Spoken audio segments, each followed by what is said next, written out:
Hello friend, नमस्ते। सूबी 554 में आप लोग का बहुत बहुत स्वागत है।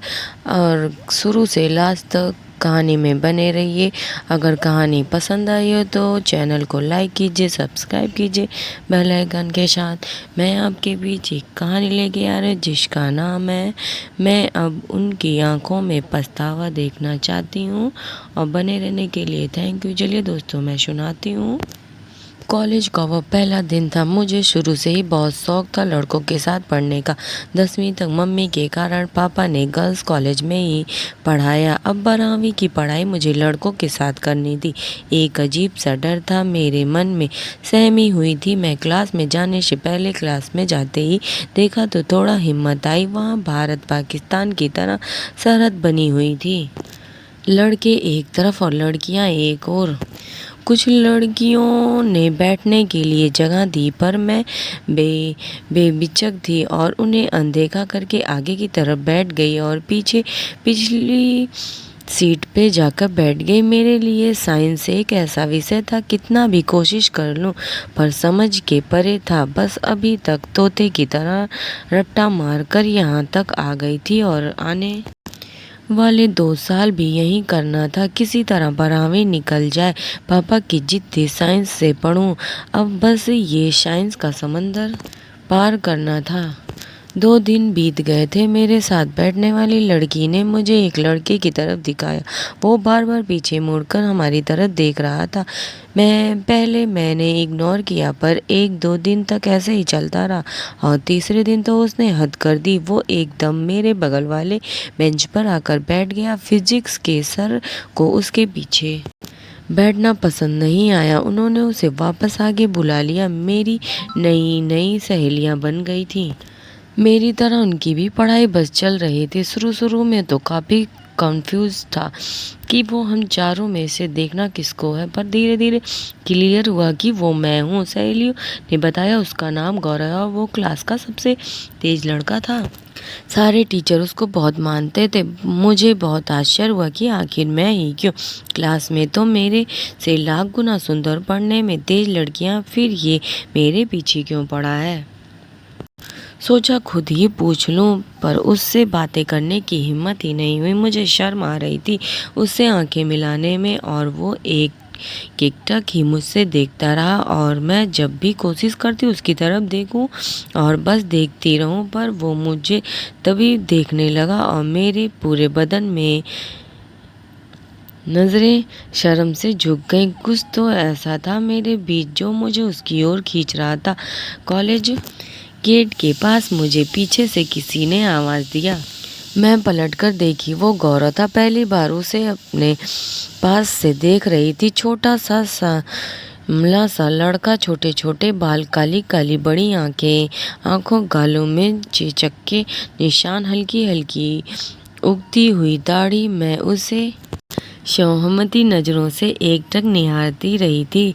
स्मृति में उनसे दोस्ती करना चाहते थे। एक गुदगुदी सी होती हम दोनों को मिलकर और एतवार को तो पूरा दिन काटना मुश्किल होता। हल्की फुल्की नोक-झोंक, छोटे छोटे पर प्यार प्यार गिफ्ट इस रिश्ते को कहीं और ले जा रहे थे। अब हम दोनों को लगने लगा था कि दोस्ती और प्यार के बीच के इस रिश्ते को एक नाम दे देना चाहिए, प्यार का। वो दो तरफ इस प्यार का इजहार करने के लिए हमसे से कोई भी एक तरफा कदम नहीं बढ़ा रहा था। कॉलेज के सारे बच्चे बोर्ड एग्जाम की तैयारी कर रहे थे और हम बरेली जाने की जिद थी कि मैं घर का एक्स्ट्रा क्लास का बहाना बनाकर उसके साथ बरेली चलूं। पिक्चर देखने हम दोनों के लिए पिक्चर कोई ज़्यादा ज़रूरी नहीं था जितना कि एक दूसरे के साथ वक्त अकेले में बिताना। लगभग 1 हफ्ते पहले ही तो मैं घर में पूरे दिन गायब रहने का माहौल तैयार करने लगी थी।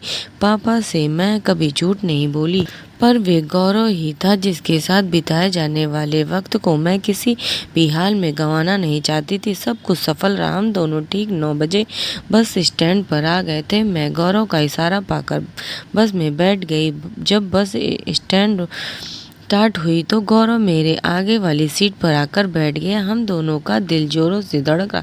गौरव तो पसीने से पूरी तरह भीग चुका था। हमें डर था कि कोई जाने वाला हमें देख ले, पर 1 घंटे बाद हम बरेली में थे और गौरव मेरे हाथों में अपने हाथों को लेकर आगे चलने। मुझे तो ये सब सपना लग रहा था। पहली बार गौरव ने मुझे उस जुबान में मुझे झिझक, संकोच या घबराहट का एहसास नहीं हुआ था। ऐसा लग रहा हो मानो मैं सबसे सुरक्षित हाथों में हूँ और हम बस एक दूसरे के लिए बने हुए हैं। उसने अपने बैग से मुझे एक गुलाब का फूल निकाल कर दिया। मैं मुस्कुराया और जल्दी से उसे अपने बैग में रख लिया। गौरव पिक्चर की टिकट लेकर मेरे पास आए। वो एक कार्ड अपने बैग से निकाल कर मेरी तरफ बढ़ाया। उसके हाथ काँप रहे थे और नजरें चुरा रहा था। मैं फिर एक बार मुस्कुराई और वो घबरा रहा था। वो शायद आज भी वही करने जा रहा था जिसको मुझे इंतज़ार था। मैं भी पहले से मन बना कर गई थी कि अगर ऐसा कुछ हुआ तो मैं थोड़े नखरे उठाऊंगी, पर उसके काट देने से पहले वही हुआ जिसका मुझे डर था। मेरे सामने कुछ दूरी पर मेरे चाचा खड़े थे। उस दिन घर पर मम्मी ने बहुत पिटाई की थी। बस खुशी इस बात की थी कि चाचा ने भीड़ में मुझे गौरव के साथ नहीं देखा था। अब मेरे पर पाबंदियां ज़्यादा लग गई थी। 12वीं के बोर्ड एग्जाम के पहले हम सब पिकनिक के लिए मुरादाबाद गए थे। सारी सहेलियों ने वेरीफाई करने के लिए मम्मी ने मुझे जाने की इजाज़त दी थी। सारे बच्चे मॉल के अंदर छोटी छोटी चीज़ें खरीद रहे थे। मैं भी अपनी सहेलियों के साथ नेल पॉलिश पसंद कर रही थी। तभी गौरव आ गया। मैंने उसको देखते ही बोली, अच्छा तुम्हारी बताओ कौन सी पिंक लूँ मैं? इसने बोला, सब तो पिंक ही है। मैंने बोला, अरे मैं इंटेलिजेंट बुद्धू, ये बेबी पिंक, ये मर्जेंटा पिंक और ये रोज़ पिंक है। और हम सारी सहेलियाँ एक साथ जोर से ठहाके लगाकर हंस पड़े। अचानक गौरव का मिजाज बिगड़ गया। उसका चेहरा एकदम आग के गोले की तरह लाल हो गया और जोर से डांटते हुए बोला, इतनी ही अगर इंटेलिजेंट हो तो क्लास में टीचर से पढ़ने के लिए डांट क्यों खाती हो? मेरे नोट्स में जाकर रद्द क्यों लगाती हो? आज के बाद मुझे बात मत करना। और उसने सारे नेल पेंट मेरी तरफ फेंक दिया। बोर्ड एग्जाम आ गए थे। मुझे डर था कि मैं फेल हो जाऊंगी। उधर गौरव भी मुझसे बात नहीं कर रहा था। मैंने कई बार मनाने की कोशिश की। एक दफ़े वो सारे कार्ड भी दिया, पर वो तो अपना ईगो लेकर बैठा हुआ था। मैं किसी भी तरह रट्टा लगाकर एग्जाम में जो समझ में आ रहा था लिखी आ रही थी। एग्जाम के सारे दिन मैंने वो भी हद तोड़ दी। उसके पार करने की इजाज़त के लिए मेरे दिल और दिमाग दोनों आपस में रोज लड़ा करते थे। मैंने गौरव की तरफ एक चिट्ठी का टुकड़ा बढ़ाया और धड़कते दिल और तेज कदमों से गेट के पास आकर खड़ी हो गई। गौरव बड़ी बाकी लड़कों के साथ उधर ही आ रहा था। मेरे दिल की धड़कन बढ़ती जा रही थी। उसने मेरी तरफ एक कागज का टुकड़ा फेंका। मैं बिना चारों तरफ देखे ही कौन मुझे देख रहा है कौन नहीं, जल्दी से उसी टुकड़े को उठा लिया। आई एम सॉरी और आई लव यू यही लिखा था उस पर। ये तो मैंने उसे दिया था। उसको उसने क्रॉस में काट दिया और पीछे बस एक लाइन लिखी थी, मुझे तुम मेरी तरह नहीं हो इंटेलिजेंट, तुम मेरा भविष्य नहीं हो सकती। मैं अंदर से एकदम टूट चुकी थी। मुझे सच में अपना कोई भविष्य नहीं दिख रहा था। मैं सबसे मिलना, बात करना सब छोड़ चुकी थी। मुझे मेरे सपनों की दुनिया ख़त्म होती हुई नज़र आ रही थी। वो दुनिया जिसमें मैं थी और मेरा गौरव था। रिजल्ट आ चुका था। मैं किसी भी तरह पास हो गई थी। गौरव हमेशा की तरह कॉलेज टॉप किया था। सहेलियों से पता चला कि वो दिल्ली जा रहा है आईएएस के लिए। क्या सच में मैं इंटेलिजेंट हूँ? नहीं हूँ? क्या मैं सच में गौरव के लायक नहीं हूँ? अगर नहीं थी तो वो मेरे से बात करने क्यों आया था? मेरे साथ दोस्ती क्यों की थी? सिर्फ मैं पढ़ने में कमज़ोर थी तो क्या वो मुझे ऐसे छोड़ देगा? मेरे साथ कोई रिश्ता ही नहीं करेगा क्या? अनगिनत सवाल थे जो मेरे दिल और दिमाग में घूम रहा था। एक अलग सा जुनून मेरे अंदर आने लगा।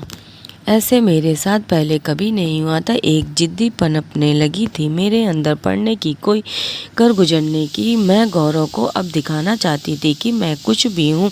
मैं भी चाहूँ तो इंटेलिजेंट बन सकती हूँ। मैं चाहती थी कि वो गौरव तश मेरे लिए उनकी आंखों में बस एक दफ़े पछतावा देखना चाहती थी। अब यही मेरी ज़िंदगी का मकसद बन चुकी थी। मैं अपनी जिद के आगे खुद पढ़ाई की कोचिंग किया। जो साइंस मेरी कमजोरी थी उसको मैंने अपनी ताकत बनाया। 2 साल के दिन रात अपनी मेहनत रंग लाई। मैंने कुछ भी गुजरने के जुनून अपना परिणाम दे चुका था। मैं दिल्ली आ गई। एम्स में MBBS करने के बाहर पार्टी शुरू हो चुकी थी। मंच पर ये फिजिक्स के सर और प्रिंसिपल सर अपना भाषण दे रहे थे। एक बार मैं बैंक बेंच के तरह पीछे नहीं, बिल्कुल मंच के सामने की पहली कतार पर बैठी थी। प्रिंसिपल साहब की तरफ से मंच से वही बोला जा रहा था जो मैंने उनकी चिट्ठी में लिखी थी। 5 लाख रुपए की आर्थिक सहायता उन बच्चों के एक्स्ट्रा क्लास के लिए जो पढ़ाई में कमजोर थे। डॉक्टर अस्मिता की तरह से जो इस स्कूल के एक होनहार छात्र रह चुकी थी, आज प्रिंसिपल सर के होनहार छात्रा वाली बात से मैं खुद को गौरवान्वित महसूस कर रही थी। अब बस मुझे बस एक बार गौरव की आंखों में पछतावा देखना था, जिसके लिए मैं 8 साल से इंतजार कर रही थी। मुझे मंच पर सम्मानित करने के लिए बुलाया गया। हाल तालियों से गड़गड़ाहट से गूंज रहा था। मंच की ऊंचाई से पीछे की सीट पर बैठा गौरव मुझे साफ साफ दिखाई दे रहा था। मैं घबरा रही थी कि कैसे मैं उसका सामना करूं। कुछ देर बाद वो मेरे पास आया। आज फिर से मैं इतने पास से देख रही थी। वो छोटे बाल जिसमें कुछ सफ़ेद भी हो गए थे और कुछ गिर भी गए थे, काली काली आंखें, उनके आंखों में आज पछतावा था और मुझसे नजरें चुराने की कोशिश भी वो कर रहा था। हाँ, अब मुहासे नहीं थे, हालांकि हल्की हल्की दाढ़ी आज भी उतना ही मनमोहक था उनका चेहरा। तुम तो वाकई काफ़ी तरक्की कर ली। मैं आज इस मुकाम पर काफ़ी वर्षों से इंतज़ार कर रहा था। क्या तुमने शादी कर ली? उसने मेरे से पूछा। आज 8 साल बाद की मुलाकात में पहले सवाल। शादी, मेरा वो सपना जो आज से 8 साल पहले ही टूट चुका था। इस बार मैंने वो कहा जो शायद मेरे दिल में कभी ना कहता। हाँ, होने वाली है। इतना कहकर मैं बिना उसकी ओर देखे आगे बढ़ गई। शायद मैं आज उसकी आखिरी बार भी नहीं देखना चाहती थी। आज 8 साल से दिल पर पड़ा बोझ मानो एक झट से हल्का हो गया था। आज अजीब सी आज़ादी का एहसास हो रहा था। वर्षों से जैसे जंजीरों में मैं कैद थी।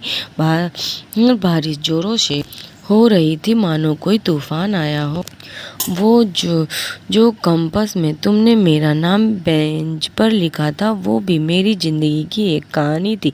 बाहर बारिश इतनी जोरों से पूरी रात हुई कि अगले दिन सब कुछ भीगा हुआ था। बाहर जितना बादल बरसा था उतनी अस्मिता की आंखें रात भर बरसी थीं। सड़क पड़े पेड़ जैसे पूरी रात भीगे थे, वैसे अस्मिता की तकिया चादर भीगे चुके थे। अस्मिता ने कल जो फैसला लिया था कितना सही था या नहीं पता, पर जो भी था वो उसके दिल में कचोर भी रहा था और सुकून भी दे रहा था। 2 दिन की और बात थी, फिर वापस दिल्ली। वही जिंदगी जो पिछले 8 साल से वो गुजार रही थी, फिर गुजरती। आज लड़के वाले आ रहे थे। अपने आप को प्रूव करने के चक्कर में अस्मिता ने ये भी जानने की कोशिश नहीं की कि वो किसके साथ वाकई जिंदगी गुजारने वाली। आज पास के ही एक रेस्टोरेंट में लड़के वाले से मिलने का प्रोग्राम था। सब सुबह से ही तैयारी में लगे थे। अस्मिता के लिए भी नई साड़ी तैयार की गई थी, पर उसने साफ मना कर दिया कि जब सूट में कंफर्ट फील करती हूँ तो वही पहनूंगी। कुछ घंटे बाद दोनों परिवार आमने सामने थे। सवालों का दौर चल रहा था, पर लड़का कहीं भी नहीं दिख रहा था। बताया गया कि रास्ते की ट्रैफिक में फंस गया है, थोड़ा वक्त लगेगा आने में। दोनों परिवार को ये रिश्ता पसंद आ चुका था। अब बस लड़के और लड़कियों की मुलाकात होनी थी और जब लड़का सामने आया तो अस्मिता को तो होश उड़ गए। वो गौरव था। अभी अस्मिता कुछ कहती, गौरव की फैमिली ही बोल पड़ी कि कुछ देर इन लोगों को बात करने का वक्त देते हैं, फिर यही लोग डिसाइड कर ले। गौरव ने एक लेटर अस्मिता की तरफ बढ़ाया। आई एम सॉरी फॉर जो भी हुआ हमारे बीच। मैंने बहुत मुश्किल से हमारे परिवार के बीच इस रिश्ते के लिए बात आगे बढ़ाई है। तुम अब वो गलती मत करना ईगो में आकर। मैंने आज से 8 साल पहले की थी। अस्मिता गौरव की तरफ देखी और मुस्कुराए। उसका लेटर उसकी तरफ बढ़ते हुए कहा कि उस वक्त वो गलती तुम्हारा ईगो होगा, पर इस वक्त मेरा फैसला, मेरा स्वाभिमान है। जब 8 साल पहले का एक मजाक तुम्हें अहम में इतना चोट पहुंचा सकता है, तुम रिश्ता तोड़ सकते हो, तो सोचो मेरा भी स्वाभिमान कितना चोट तुमको जिंदगी भर पहुंचाएगा। अगर आज मैं वही पुराना अस्मिता होती तो तुम क्या सचमुच मेरे सामने रिश्ते की बात के लिए बैठे होते? नहीं, अस्मिता ने कहते हुए पापा की तरफ देखा और बाहर जाकर गाड़ी में बैठ गई। बाहर ठंडी ठंडी हवा बह रही थी, एकदम उसके पागल मन की तरह। अस्मिता अब गौरव से बहुत दूर जा चुकी थी, बहुत दूर। गौरव उसे अपने से दूर जाता हुआ देख रहा था। पछतावा गौरव की आंखों में साफ साफ दिख रहा था। दोस्तों, कहानी आपको कैसी लगी? कहानी अच्छी लगी हो तो लाइक कीजिए, सब्सक्राइब कीजिए, bell icon. Bye bye bye, next blog में मिलेंगे।